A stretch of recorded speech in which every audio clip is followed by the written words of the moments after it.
हमारा समाज टिकाऊ नहीं होगा तब तक तुम कभी शासन सत्ता में पहुंच नहीं पाओगे। इसलिए मेरे दारू पीने वाले भाइयों, तुमको पढ़ाने के लिए मेरी प्यारी बहन जी, जब ऐसे इतना कढ़ाई चढ़ावत पूरी जिंदगी बीत गई, अब कौनो हमन के जिंदगी में फर्क ना भयल, कौनो उन्नति जीवन में नहीं हुई। एक बार इधर का मुंह करके देखिए, एक बार इस पुस्तकालय का मुंह करके देखिए। इसमें मैं खुद आपको कुछ पुस्तकें दे दूंगी। हम लोग पहले झोला पुस्तकालय गांव-गांव में बांटते थे, कुछ झोला पुस्तकालय मेरे पास अभी भी होंगे तो मैं आप लोगों को दे दूंगी। उसमें एक पुस्तक वो जरूर आप पढ़िएगा, त्योहारों का रहस्य।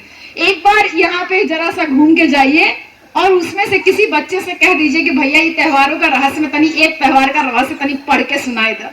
अब वो एक बार पढ़ के सुनाएगा तो सोचिएगा जरूर।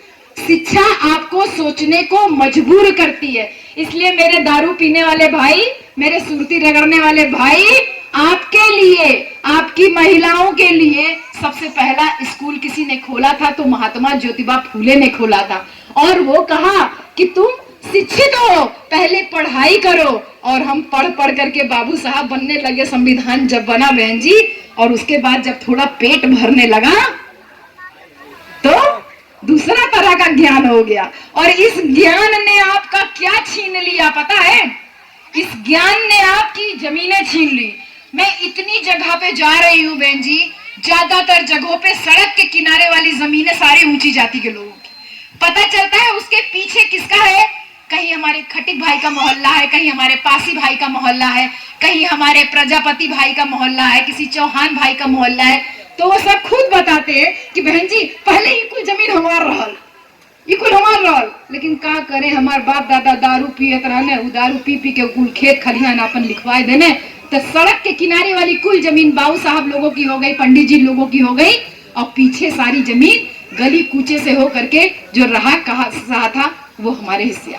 तो मेरे दारू पीने वाले भाई, इस दारू ने आपका कितना नुकसान किया। पहले तो आपकी धन संपत्ति लूटी, और उसके बाद जब साहब कांसीराम ने उसी ज्ञान की बदौलत, जिस ज्ञान की बदौलत आपको लगा कि नशा करना बहुत बड़ा काम है, उसी ज्ञान को जब बाबा साहब की एक पुस्तक साहब कांसीराम ने पढ़ी तो उनकी नींद उड़ गई।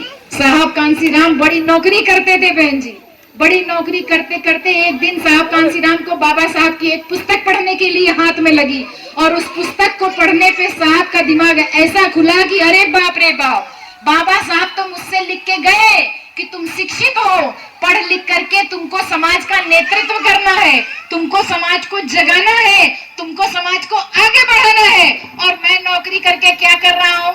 तनख्वाह पा रहा हूँ, तनख्वाह पाके अपनी जेब में रख रहा हूँ, अपने माँ बाप को पैसा भेज रहा हूँ। मैं सोच रहा हूँ कि मेरा पक्का मकान बन जाए। उसी रात साहब कांसीराम ने बाबा साहब की सारी पुस्तकों को पढ़ना शुरू किया, और जब 2-2.5 महीने लगातार साहब कांसीराम बाबा साहब की पुस्तकों को पढ़ते हैं तो उनको ये ज्ञान हो जाता है कि शिक्षक का उद्देश्य नौकरी करना नहीं है।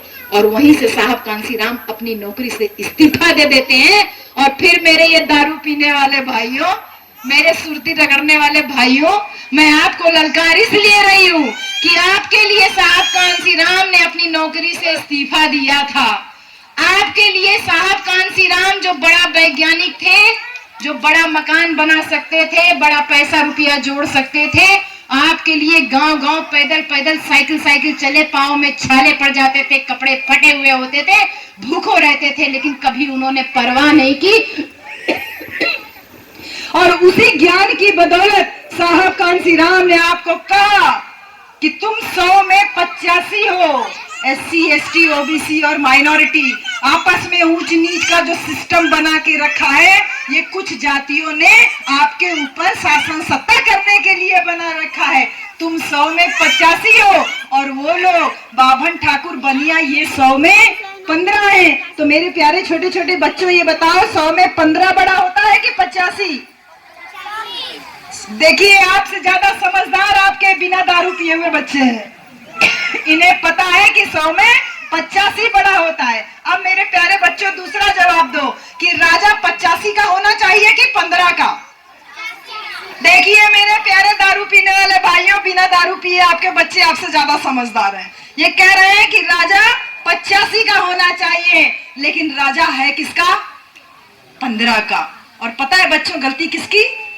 गलती ये आपके बाप दादा जो पीछे चौधरी बने हुए बैठे हैं ना, गलती इनकी। वो इसलिए कि साहब ने आपके लिए गांव गांव पैदल पैदल साइकिल साइकिल घूमे, बोले कि वोट हमारा राज तुम्हारा नहीं चलेगा, नहीं चलेगा। ये साहब कांसीराम नारा दिए कि वोट हमारा 100 में 85 हमारी, जिसकी जितनी संख्या भारी उसकी उतनी हिस्सेदारी। साहब ने कहा कि तुम्हारी संख्या ज्यादा है, शासन सत्ता में तुम्हारी हिस्सेदारी ज्यादा होनी चाहिए, नौकरी में तुम्हारी हिस्सेदारी ज्यादा होनी चाहिए, शिक्षा में तुम्हारी हिस्सेदारी ज्यादा होनी चाहिए। साहब ने कहा तुम्हारा वोट है तो राजा तुम्हारा होना चाहिए, वोट हमारा राज तुम्हारा नहीं चलेगा, नहीं चलेगा। साहब मिशन मूवमेंट को आगे बढ़ाते गए और फिर साहब ने कहा हमारा जो सबसे बड़ा दुश्मन है वो है दारू, और इसीलिए साहब ने कहा तुम्हारा जो सबसे बड़ा ताकत है वो है वोट।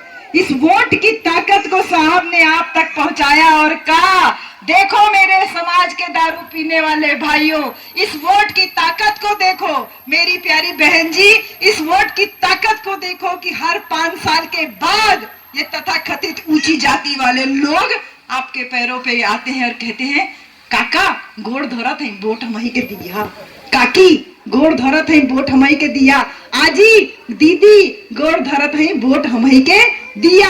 वोट इतना बड़ा ताकत मजबूत आपके हाथ में हथियार था, इतना मजबूत हथियार था कि हर 5 साल बाद इन ऊंची से ऊंची जातियों को आपके पैरों पे लाके नीचे गिरा दिया। इसलिए साहब ने मेरे दारू पीने वाले भाइयों आपको चेतावनी उसी समय दी थी। साहब ने कहा कि मेरे प्यारे भाइयों तुम्हारा अब सौदा होगा, तुमको अब पैसा मिलेगा, तुमको कुर्सी मिलेगी, तुमको दारू मिलेगा, तुमको हैंडपंप मिलेगा, तुमको आबादी का मकान मिलेगा, तुमको फ्री में राशन मिलेगा, लेकिन तुमको किसी भी कीमत पे इन सारे लालच में आना नहीं है। अपने वोट को अपनी बेटी की इज्जत के बराबर समझना है।